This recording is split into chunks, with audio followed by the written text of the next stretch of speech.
Boa tarde, pessoal. Eu sou o professor Godinho. Vou finalizar o trabalho que foi começado nessa prova do Enem de 2019 pelo professor Marcos José. Ok? Vou fazer os dois últimos vídeos aí. Então vamos começar as questões a partir da 171. Bom, construir figuras de diversos tipos, apenas dobrando e cortando o papel, sem cola e sem tesoura, é a arte do origami, que tem um significado altamente simbólico no Japão. A base do origami é o conhecimento do mundo por base do tato. Uma jovem resolveu construir um cisne usando a técnica do origami, utilizando uma folha de papel de 18 centímetros por 12 centímetros. Assim, começou por dobrar a folha conforme a figura. Pegou esse ponto D, ok? Que estava aqui inicialmente, ok? E dobrou aqui para dentro da figura. Após essa primeira dobradura, a medida do segmento AE vale quanto? Vamos lá, vamos fazer as contas aí. Bom, vamos começar a solução. Primeiro de tudo, vamos reconstruir a folha sem a dobra. A folha originalmente era assim. Aqui estava o ponto D. Depois que a gente dobrou, o ponto D veio para cá. Ok? Olha, o lado AD tem a mesma medida do lado BC, então aqui vai medir 12, certo? Logo aqui, como é o mesmo AD, continua sendo 12 centímetros. CD é igual a AB, então o total é 18. Como eu tenho esse pedaço medindo 12, nós temos 6 para o lado de cá. Então DE 6, DE mede 6. Daí nós ficamos com essa figura e queremos medir o segmento AE, nós vamos chamar aqui de X. E podemos observar que ADE é um triângulo retângulo. Triângulo retângulo, no triângulo retângulo nós podemos aplicar o teorema de Pitágoras. Ok? Então, o quadrado da hipotenusa x, ok? X ao quadrado é igual à soma dos quadrados dos catetos. Então, x ao quadrado é 12 ao quadrado mais 6 ao quadrado. Logo, a gente vai ter que x ao quadrado é 144 mais 36, então x ao quadrado é 180. Vamos fatorar o 180 para achar o valor da raiz. 180 fatorando, dividido por 2 vai dar 90, por 2, 45, por 3 dá 15, por 3 dá 5, por 5 vai dar 1. A gente finalizou. A cada dois fatores iguais, um vai sair da raiz. Então, sai um 2 da raiz, sai um 3 da raiz. 2 vezes 3, 6, e o 5 que está sozinho fica. Então, o x vai valer raiz quadrada de 180. Logo, o x é 6 raiz de 5. O gabarito é letra D. Questão 172. Os alunos de uma turma escolar foram divididos em dois grupos. Um grupo jogaria basquete, enquanto o outro jogaria futebol. Sabe-se que o grupo de basquete é formado pelos alunos mais altos da classe e tem uma pessoa a mais que o grupo de futebol. A tabela seguinte apresenta informações sobre as alturas dos alunos da turma. Mais tarde ele diz aqui que é 1,65 m, é 1,65 metros. Então, essas medidas aqui estão em metros. A média dos alunos é de 1,65 metros, a mediana 1,67 e a moda 1,70. Os alunos P, J, F e M medem, respectivamente, 1,65 m, 1,66 m, 1,67 m e 1,68 m.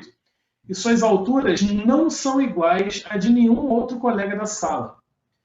Segundo essas informações, argumenta-se que os alunos P, J, F e M jogaram, respectivamente, quais dos esportes, né? Basquete ou futebol? Vamos analisar aí os dados para chegar a uma conclusão. Bom, as informações, um grupo de informações que nós temos é sobre média, mediana e moda das alturas desses alunos. Vamos fazer o seguinte. Vamos supor que a quantidade de alunos que jogam futebol seja X. Como ele diz que o número de alunos que joga basquete é 1 a mais, então X mais 1 alunos vão jogar basquete. Ok? Então, o total de alunos da turma vai ser X, que é o número de alunos que jogam futebol, mais X mais 1, que é o número de alunos que jogam basquete, dando um total de 2X mais 1. Esse é o total de alunos nessa turma. Ok? 2x mais 1 tem que ser um número ímpar. Por que um número ímpar? Porque 2 vezes x, 2 vezes qualquer número natural, vai dar um número par. Certo? Um número par é um número que tem o fator 2 em sua decomposição. E qualquer número par mais 1 dá um número ímpar. Ok? A quantidade de elementos é ímpar. Então a gente sabe que a mediana vai ser um único elemento que fica exatamente no meio da sequência quando você coloca os elementos em ordem crescente ou decrescente. Se a quantidade fosse par, a mediana seria a média, né, de dois elementos centrais. Mas como a quantidade é ímpar, a mediana é um único elemento. Então nós temos só um aluno que mede 1,67. E é um dos alunos que joga basquete, exatamente, conforme dito no enunciado. Então, olha, todos os alunos que têm a altura, todos os alunos mais altos foram para o grupo de basquete, os mais baixos para o grupo de futebol. Como esse aluno que tem 1,67m está exatamente na mediana, todos os que têm altura inferior jogam futebol. E todos os outros vão jogar basquete, além desse aluno que está no meio, também joga basquete. Ok? Também vai jogar basquete, porque ele é o que faz a diferença. Né? Nós temos aqui, vamos supor, isso é uma suposição, que nós tenhamos 25 alunos. Vamos ter 12 alunos, o aluno que está na mediana e mais os outros 12 alunos. Ora, eles foram divididos de maneira que a gente tenha X mais um aluno jogando basquete. Então, esses vão jogar basquete, esses vão jogar futebol. Ok? Então, nossa conclusão é que os dois primeiros alunos vão jogar futebol, FM, que são os dois mais altos, vão jogar basquete. Okay? O gabarito é a letra C. Então, vamos para a questão 173. Uma empresa tem diversos funcionários. Um deles é o gerente, que recebe R$ 1.000 por semana. Os outros funcionários são diaristas. Cada um trabalha 2 dias por semana, recebendo R$ 80 por dia trabalhado. Chamando de X a quantidade total de funcionários da empresa, a quantia Y em reais que esta empresa gasta semanalmente para pagar seus funcionários é expressa por... Nós vamos ter que encontrar uma expressão que te dê o valor de Y em função do número X de funcionários dessa empresa. Ok? Vamos lá, vamos começar aqui. Vamos chamar de X o total de funcionários, conforme o enunciado fala, e Y é a despesa semanal, também tirado do enunciado. Vamos ver aqui. Vamos lá. Quanto é o valor semanal gasto pela empresa? Y vai ser o valor gasto com o gerente ganha 1.000 por semana, ok? O gerente ganha 1.000 por semana, mas cada funcionário recebe R$ 80 por dia trabalhado, mas cada funcionário trabalha apenas 2 dias na semana. Então, quanto cada funcionário desses ganha por semana? 80 por dia trabalhado vezes 2, que é o número de dias trabalhados em uma semana. Isso vai ser multiplicado pelo número desses funcionários. Ora, eu tenho X funcionários no total. Tenho que tirar 1, que é o gerente. Então, X menos 1 é o número de funcionários que recebem esses R$ 80 por dia, 2 vezes na semana. Então, agora é só simplificar essa expressão. A gente vai ficar que Y é 1.000, mais 80 vezes 2, 160, vezes X menos 1. Okay? Continuando, a gente fica com 1.000 mais, usando a propriedade distributiva aqui, vamos ficar com 160 vezes X, mais 160 vezes menos 1. Então, 160x menos 160. Isso vai dar 160x, 1.000 menos 160, 840. Então, 160x mais 840 é a letra D. Bom, vamos para a questão 174. Um aplicativo de relacionamentos funciona da seguinte forma. O usuário cria um perfil com foto e informações pessoais indica as características dos usuários com quem deseja estabelecer contato e determina um raio de abrangência a partir da sua localização.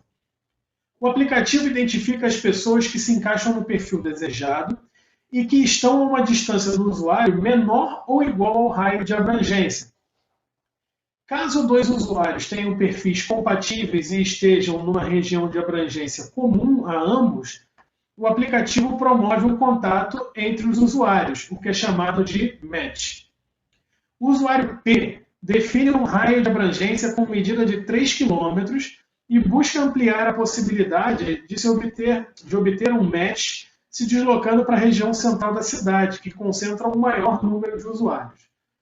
O gráfico ilustra alguns bares que o usuário P costuma frequentar para ativar o aplicativo, indicados por 1, 2, 3, 4 e 5. Okay? Aqui no gráfico. 1, 2, 3, 4 e 5 são os bares. Sabe-se que os usuários Q, R e S, cujas posições estão descritas pelo gráfico, são compatíveis com o usuário P, e que estes definiram raios de abrangência respectivamente iguais a 3 km, 2 km e 5 km.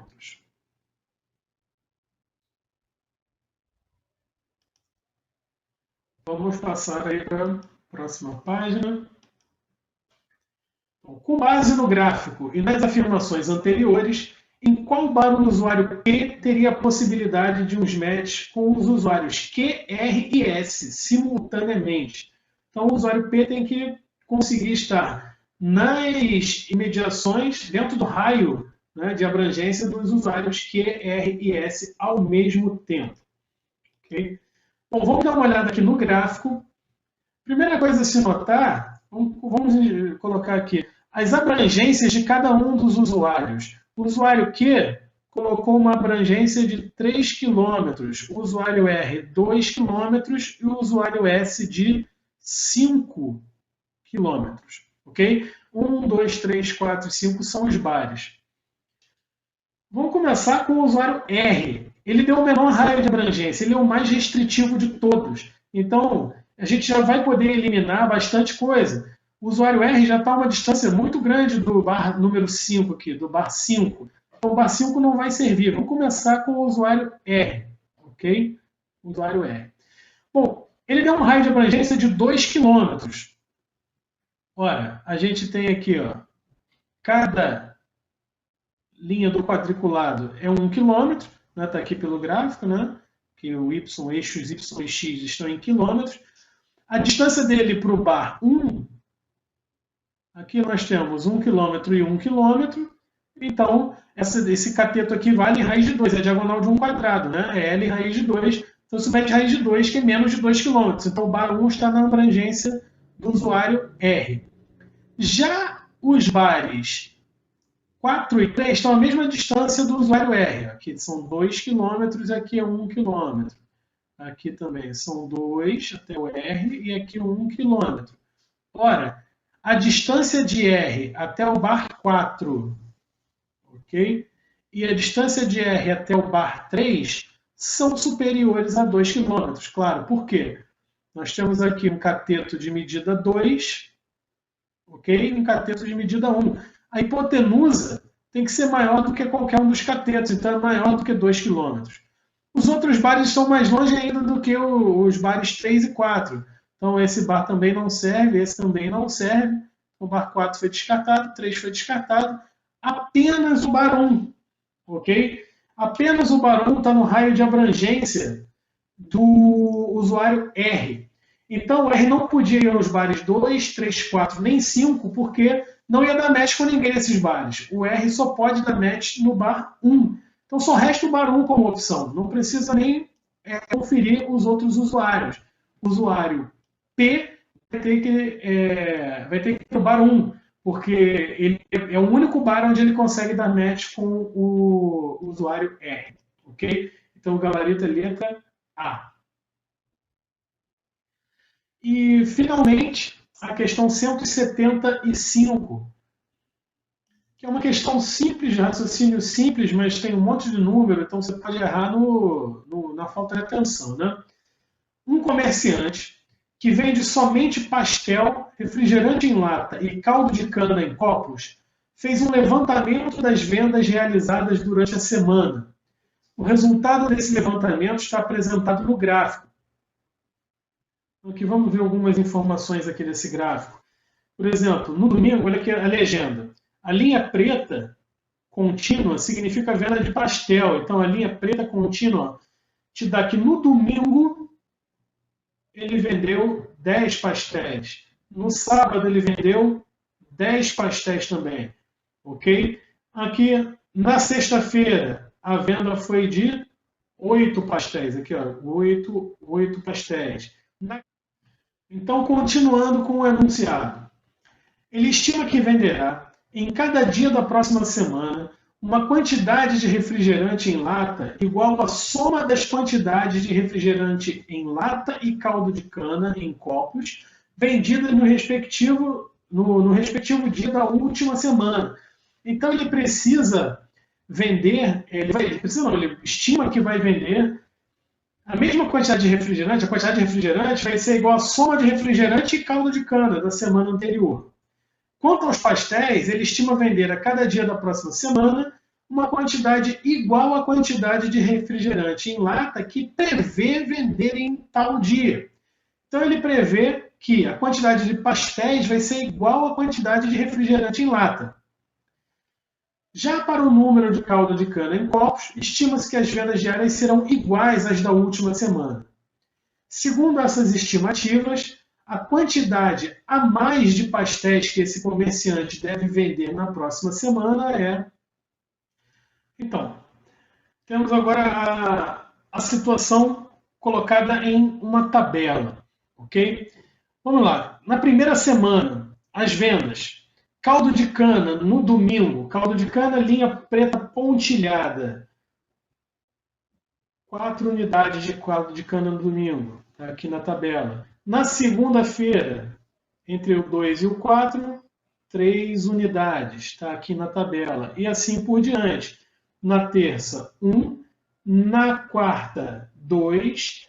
Na quinta, 4. Na sexta, 7. E no sábado, 7 novamente. Você tem que sempre lembrar que nessa escala aqui, nós temos aqui vale 2, aqui é o 4, aqui é o 6, aqui é o 8 e aqui é o 10. Ok? Quantidade de refrigerante também é importante. Refrigerante é a linha cinza contínua. Então, ó, foi 7, depois 4, 4 novamente, 5, 8, 8 e 8. Aqui a quantidade de refrigerante agora na tabela. 7, 4, 4, 5, 8, 8 e 8. A quantidade de refrigerante na semana 2 é a soma dos refrigerantes do caldo de cana na primeira semana. Então, refrigerante na segunda semana, que está aqui nessa linha aqui na tabela, é a soma. 4 mais 7, 11. 3 mais 4, 7. 1 mais 4, 5. 2 mais 5, 7. 4 mais 8, 12. 8 mais 7, 15. E 8 mais 7, 15. E a linha de baixo, que é a linha dos pastéis, na segunda semana, é igual à linha de refrigerante, conforme o enunciado disse. A quantidade de pastéis vai ser igual à quantidade de refrigerante. Ele quer saber quantos pastéis a mais ele vai vender na segunda semana. Nós temos que somar. Na primeira semana, quantos pastéis foram? 10 mais 2, 12, 16, 20, 27, 35, 45 pastéis na primeira semana. Na segunda, somando 11 mais 7, mais 5, mais 7, mais 12, mais 15, nós vamos ter 72 pastéis. Então, quantos pastéis ele vendeu a mais? É só fazer a diferença. Vai vender, né? Pretende vender a mais. 72 menos 45, 27 pastéis. O gabarito, então, é a letra B. Ok? E terminamos essa parte do Enem 2019.